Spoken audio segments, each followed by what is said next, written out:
আসলে মানে নিয়মটাকে আপনার কি আনফেয়ার মনে হয়? দেখেন, নিয়ম তো আইসিসি কি করেছে এটা তো আসলে আমার হাতে নাই।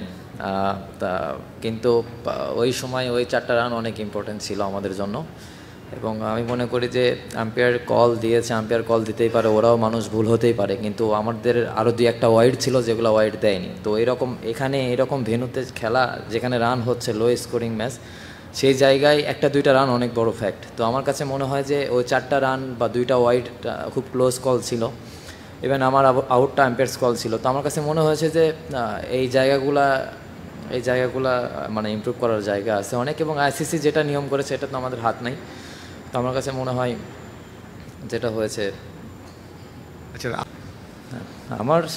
আমি যখন ব্যাটিং করি আমার টার্গেটই থাকে যে আমি ইন্টেন্টের সঙ্গে ব্যাটিং করব, রানের খেলা মাথায় প্ল্যানই থাকে, রান কিভাবে রান করতে পারি, সিচুয়েশন যেমনই হোক না কেন। হ্যাঁ, কিছু সময় টাফ সিচুয়েশন ফেস করব, আর ম্যাচের ডিমান্ড অনুযায়ী ট্রাই করি যে ওইভাবে এক্সিকিউশন করার জন্য। আর এখানে এই উইকেটে যদি দেখেন অনেক বড় বড় ব্যাটসম্যানও রান করতে পারেনি বা রান করছে না, বা স্ট্রাইক রেট অনেক হাই, এমন কেউ এখানে নাই আমার দেখা মতো। তো এই উইকেটটা টোটালি একটু ডিফারেন্ট উইকেট। তো এখানে যেভাবে আমরা ব্যাটিং করেছি, শুরুটা ঠিকঠাকই ছিল, মাঝখানেও ভালো ছিল, শুধু ফিনিশটা শেষ করতে পারিনি। আমার কাছে যেটা মনে হয়েছে ওই জায়গায় যদি আমি খেলতাম বা আমি খেলাটা ফিনিশ করতাম তাহলে হয়তো বা সিনারিওটা আলাদা হতো।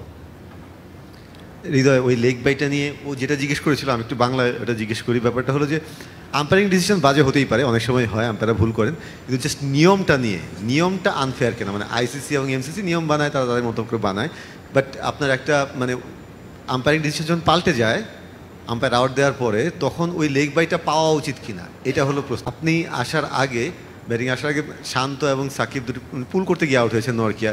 ব্যাপারটা এরকম হওয়া উচিত যে দক্ষিণ আফ্রিকার একজন বোলারকেও যদি আপনারা একটু কেয়ারফুলি খেলতে চান তাহলে সেটা হওয়া উচিত নরকিয়া, মানে যেভাবে তিনি বল করেন, যে ফর্মে আছেন, তার যে পেস।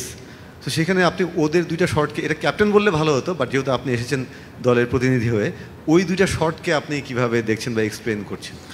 না, আমার কাছে মনে হয় যে খুব ভালো শট ছিল, কারণ মোস্ট অফ দ্য বল সে ব্যাক অফ লেন্থে করে। তো ওরে রান করতে গেলে তো পুল শট বা পেস ইউজ করাটাই তো ওখানে পেসটা ইউজ করতেই হবে। তো এক্সিকিউশনটা আজকে ঠিক হয়নি, ভালো হয়নি। তো আমার মনে হয় নেক্সট টাইম যখন ফেস করবে তখন ওইটাই, আজকে আউট হয়েছে ওটা 6 বা 4 হবে ইনশাল্লাহ। তাওহিদ, আমরা জানি যে আসলে আমাদের ব্যাটিংটা খুব, এই উইকেটে আসলে রানটা খুব বেশি হয় না, যে কারণে হয়তো আজকে আমরা 113 রানে চেস করতে পারিনি। কিন্তু আমরা যদি আমাদের ব্যাটিংয়ের দিকে ফিরে যাই, ডালাসে শ্রীলঙ্কার 124 রান করতে গিয়ে কিন্তু আমরা একটা বাজে সিচুয়েশনে পড়েছিলাম, মানে কঠিন করে ম্যাচটা জিতেছি।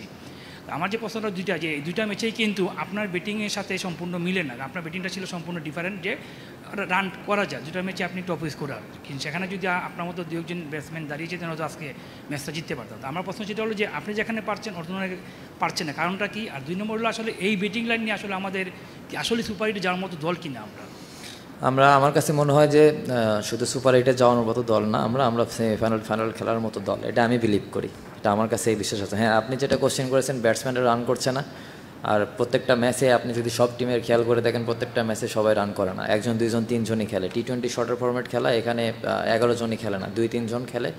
তো আমার কাছে যেটা মনে হয় যে 2-3 জন খেলবে যেদিন, সেই দিন যেন তারা খেলাটা একদম শেষ করে, এটা হচ্ছে আমার মানে পার্সোনাল ওপিনিয়ন। তো হ্যাঁ, আমার ব্যাটসম্যানরা রান করছে না, ইনশাল্লাহ সামনের ম্যাচগুলোতে রান করবে, এবং আশা করি যে আমরা খুব তাড়াতাড়ি ওভারকাম করবো ইনশাল্লাহ। হৃদয়, আপনার কি মনে হয় আমরা কোন জায়গাটাতে ম্যাচটা হেরে গেলাম? সাকিবের আউট এবং শান্তর আউট পর এই জায়গাটা কি আমাদের টার্নিং পয়েন্ট কিনা, হারের কারণ কিনা? ম্যাচ হেরে গিয়েছি আমার আউটে। আমি যদি ওখানে খেলাটা ফিনিশ করতাম তাহলে ম্যাচটা হারতাম না। তারা তো অনেক আগেই আউট হয়ে গেছে, আমি তো লাস্ট পর্যন্ত ছিলাম ওখানে। তো আমার কাছে যেটা মনে হয়েছে যে যদি আজকের খেলাটা আমি পারতাম জিতাইতে, তো আমি আউট হয়ে গিয়েছি, পারিনি, দ্যাটস ইট।